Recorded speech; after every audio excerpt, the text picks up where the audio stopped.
राम मंदिर का चंदा चोरी विवाद अलग अलग तरीके से देखा जा रहा है, अलग अलग तरीके से समझा जा रहा है। एक पत्रकार है, वरिष्ठ पत्रकार है राजीव रंजन, उनका एक वीडियो खूब वायरल हो रहा है।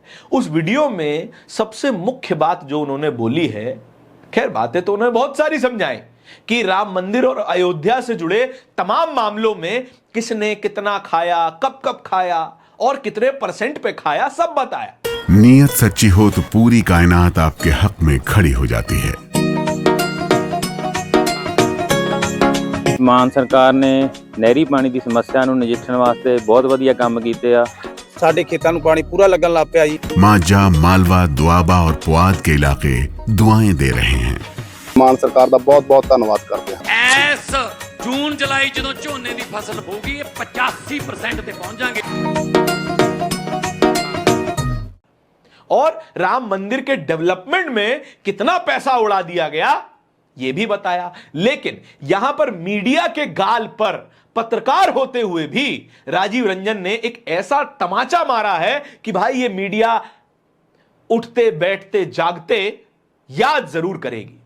राजीव रंजन अपनी इस वीडियो में बताते हैं कि यह तो भला हुआ यहां पर कोई अब्दुल करीम रहीम नहीं था, नहीं तो सारा मामला उसके सर पे मढ़ दिया जाता और उसे नेशनल विलन कह दिया जाता, सूली पर चढ़ा दिया जाता। लेकिन यहां पर इन्हें एक यादव मिल गए, टिन्नू यादव। टिन्नू यादव को सबसे बड़ा सरगना बना दिया गया। टिन्नू यादव जिसकी सैलरी 18,000 रुपए है, वो सबसे बड़ा सरगना हो गया और उन लोगों के सामने हो गया जो कि प्रधानमंत्री जी के करीबी हैं, योगी जी के करीबी हैं, चंपत राय साहब हैं, अनिल मिश्रा साहब हैं, निरपेंद्र मिश्रा साहब हैं। इन सब साहबों के होते हुए टिन्नू यादव इतना बड़ा सरगना बन कैसे गया? क्या इसके बारे में कोई चर्चा नहीं होनी चाहिए? एक यादव के ऊपर सारा मामला मढ़ देकर आप बाकी लोगों को रिहा करना चाहते हैं? नहीं, ये तमाम लोग उतने ही दोषी हैं जितना दोषी टिन्नू यादव है। टिन्नू यादव को कुछ ऐसा दिखाया जा रहा है कि यह इकलौता था जो कि पूरे राम मंदिर में वॉकी टॉकी लेकर घूमता था। इतना दबदबा था टिन्नू यादव का। टिन्नू यादव का दबदबा बनने किसने दिया? और राम मंदिर में किसका दबदबा हो सकता है भाई? चाहे वो यादव हो, मिश्रा हो, शुक्ला हो, पांडे हो, चाहे जो हो, किसी का दबदबा राम मंदिर में बन कैसे सकता है? यह नहीं समझ में आ रहा।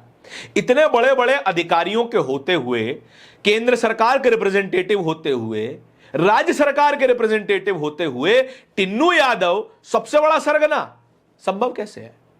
और यहां पर आपको एक सटल स्लाइट मैसेजिंग देखने को मिलेगी। एक बाबा जी हैं, बाबा जी का नाम है रामकृष्ण परमहंस, वही वाले जो कि बात बात पर समाधि लेने की बात करते हैं, जल समाधि लेने की बात करते हैं।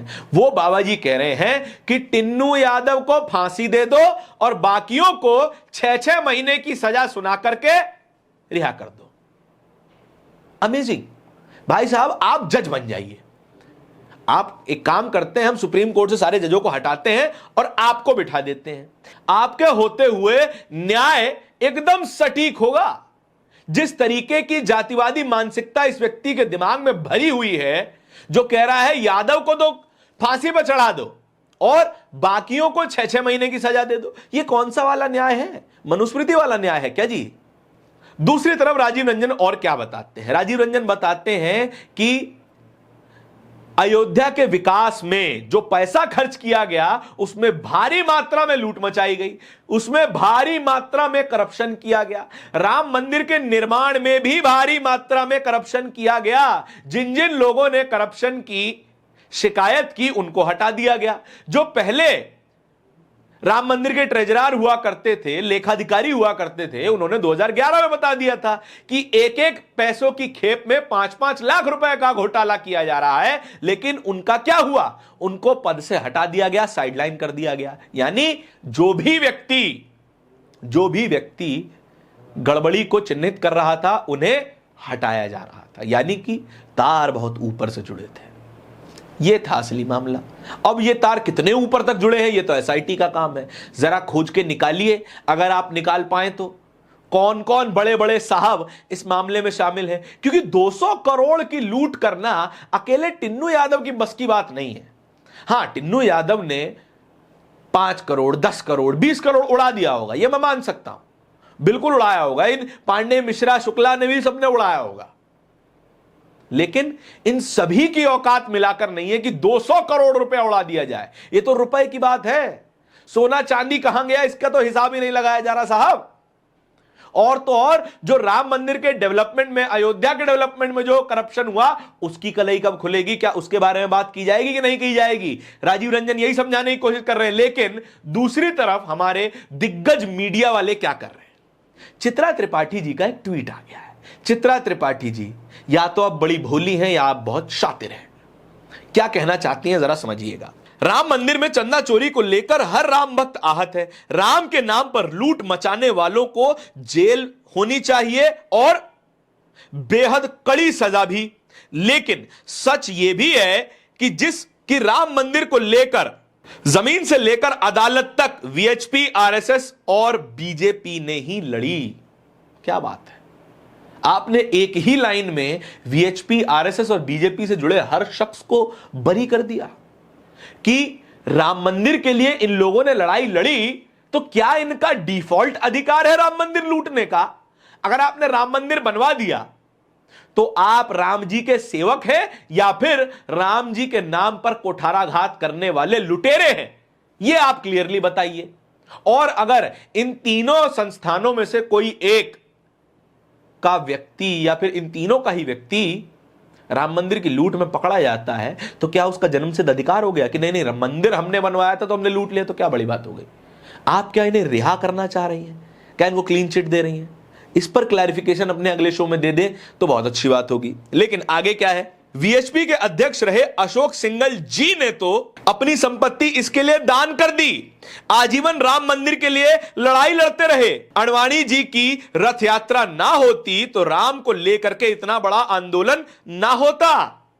पत्रकार है जी, नहीं लगाया जाता। थोड़ी सी पत्रकारिता की पढ़ाई की होती तो पता चलता। खैर, आपकी मर्जी है। हम सब ये भूल जाते हैं कि राम के नाम पर बीजेपी की 3 सरकारें बिना किसी गलती के कांग्रेस ने बर्खास्त कर दी थी। सच ये है कि ये तीनों संगठन नहीं होते तो आज राम का इतना भव्य मंदिर भी नहीं होता।